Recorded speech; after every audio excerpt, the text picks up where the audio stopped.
Bismillahirrahmanirrahim. Alhamdulillah wassalatu wassalamu ala Rasulillah wa ala alihi wa sahbihi wa man walah.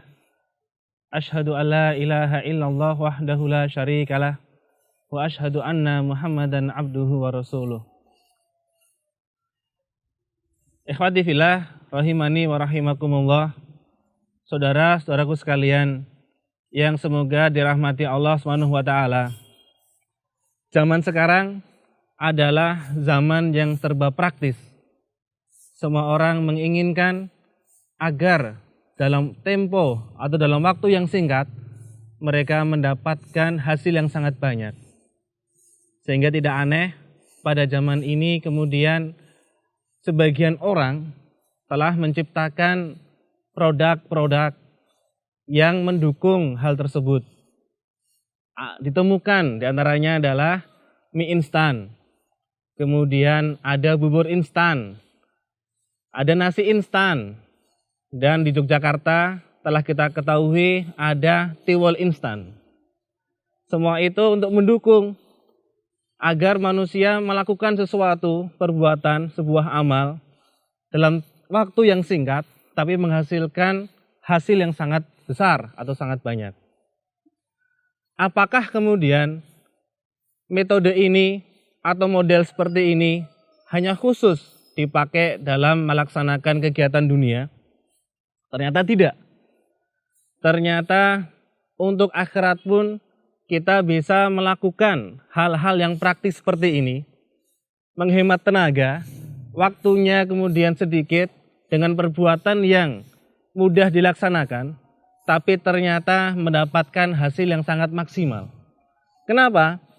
Karena sebagian manusia, mereka susah payah melakukan berbagai amalan ibadah dengan capek, bercucuran keringat, atau bahkan kemudian dengan badan yang lelah, tapi ternyata tidaklah mereka mendapatkan sesuatu kecuali hanya kelelahan dan sia-sia.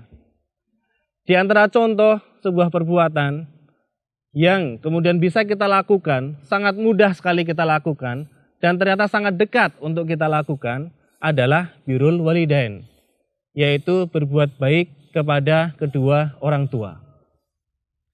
Birrul walidain atau berbuat baik kepada orang tua, ini merupakan sebuah amal yang sangat besar pahalanya, tapi sayang sekali sebagian manusia itu menyepelekannya, menganggapnya sebagai perbuatan yang tidak ada harganya.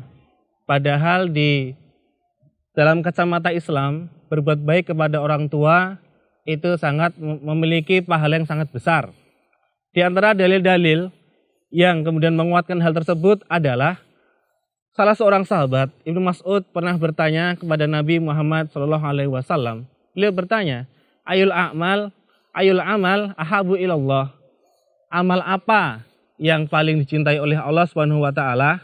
Ternyata Nabi menjawab, as-sholatu ala waktiha, yaitu sholat pada waktunya. Qultu tsumma ayun.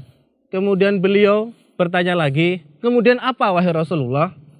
Maka kemudian Rasul menjawab, birrul walidain, yaitu berbuat baik kepada kedua orang tua. Berbakti kepada kedua orang tua. Qultu tsumma ayun. Kemudian beliau bertanya lagi, kemudian apa? Maka Nabi menjawab, al-jihadu fisabilillah, yaitu berjihad di jalan Allah Subhanahu wa taala. Hadis ini menunjukkan bahwa ternyata berbakti kepada kedua orang tua itu pahalanya sangat besar, melebihi jihad fisabilillah, melebihi jihad. Jihad di sini tentu saja jihad yang sunnah, bukan jihad yang wajib. Kemudian jika ada yang bertanya lagi, bagaimana cara kita berbuat baik kepada orang tua? Dalam masalah ini, maka ada sebuah kaidah mengatakan, al-urfu ma'murun bihi al-urfu ma'murun bihi idawarat hukmun minas syar'i syarifi lam yuhad. Bahwasanya al-urfu, yaitu adat kebiasaan, itu dipakai, diperintahkan jika ada sebuah perintah dari Al-Quran, dari sunnah, tidak memiliki had, tidak memiliki batasan atau penjelasan.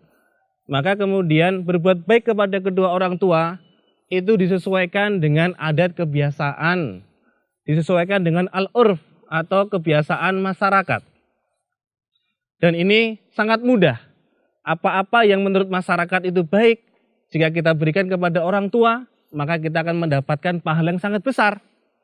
Misalkan adalah jika orang tua memerintahkan kita, seorang anaknya, untuk memijat. Ini masalah yang sangat sepele, memijat mungkin 5 menit, 10 menit. Orang tua datang dari safar kemudian minta kepada anaknya, tolong pijat saya. Kemudian anak memijatnya 5 menit, maka dia telah berbuat birrul walidain. Kemudian, jika dalam sebuah kebiasaan masyarakat ternyata mencium dahi kedua orang tua atau mencium pipi kedua orang tuanya merupakan berbuat baik, maka mencium pipi kedua orang tua merupakan salah satu contoh berbakti kepada keduanya.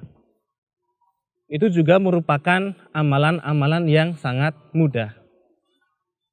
Jika di suatu tempat berziarah atau mengunjungi kedua orang tua merupakan adalah amalan yang dianggap masyarakat sebagai amalan yang baik, maka ketika Anda, wahai bapak, wahai ibu, atau wahai saudaraku sekalian, jika Anda kemudian menyempatkan waktu 1 hari, 2 hari, pulang ke rumah, mengunjungi kedua orang tua, kemudian menciumnya, kemudian engkau berkata-kata dengan baik, maka merupakan salah satu contoh dari berbakti kepada kedua orang tua. Tapi sayang sekali, ternyata amal yang sangat sepele dengan pahala yang sangat besar ini sering dilupakan oleh sebagian orang. Kita dapatkan sebagian anak bahkan malu jika kemudian orang tuanya datang ke sekolahnya. Kita dapatkan sebagian anak jika pas atau kemudian waktu penerimaan rapot, kemudian ada orang tuanya datang dan ternyata orang tuanya ini miskin, maka sang anak akan malu dan melarang orang tuanya untuk masuk ke dalam sekolahnya.